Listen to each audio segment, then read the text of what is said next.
Hey guys, welcome back to the second tutorial for Photoshop that I'm creating here. And our previous tutorial, we actually talked about making transparent images through Photoshop. And like I've noted before, I'm using Photoshop CS6. I've got the Total Master Collection through Adobe Master Cloud, our Creative Cloud, which is really sweet for 75 bucks a month. And you can have up to 2 computers, so it's pretty sweet. Anyhow, in this project, or in this tutorial, we're going to provide you a project file. The link is in the description to the download, and you can see it right here on the screen. Simply just download the zip file, and then inside that zip you'll see the PSD that I'm currently working on in this video. So you can easily follow along with my clicks as well. So anyways, we're going to go ahead and start with opening up Photoshop here. So let me do that. And we're going to work on managing and creating slices in photos. So when I open up this PSD file, you're going to notice that that the actual image is one total image made of multiple layers. I did take this PSD from Choco templates, so that's why you see their watermark. Just go over here to the right, select their watermark, press delete, and it'll bring you to this. Now this is one image created into multiple layers. So we're going to figure out how we can save each ribbon as a separate image. Okay. Now I'm pretty anal about this. I like transparent images because I do quite a bit of web developing myself. So what we're going to do is we're going to go ahead and make everything transparent. So we're just going to have the ribbons to work with. Okay. So go ahead and download that project file if you'd like, and we'll go ahead and get started. So, assuming that you have the file already open on your computer in Photoshop, on the right here, I'm simply going to click on the layer folder type called background, select it, press delete, and everything's transparent, just like so. Now, note that if I were to go and click on File and save as web device, it would save this whole image. So we would have every ribbon within one image itself, and that's not what we want. We want to save each ribbon as a separate file image. Okay, so here's how we do this.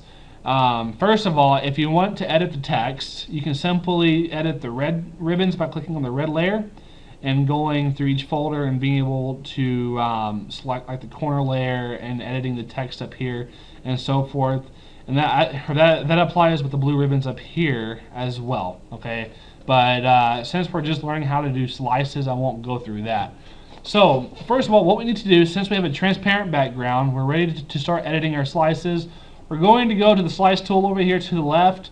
Go ahead and right click and simply just select slice tool, just like so. Okay? And you'll see how your cursor kind of appears that it has a knife image. And once you see that, you'll know that your slice tool is in effect. Okay, so we're going to start out here with the first red corner image. We're going to click and drag, okay, and actually I did that wrong. We're going to click and drag down here beneath the image and bring it up just like so. Alright, so there's one slice, there's 2 slices, and we're going to go through all the images and do this right here, okay. So it's pretty repetitive, but it's very simple.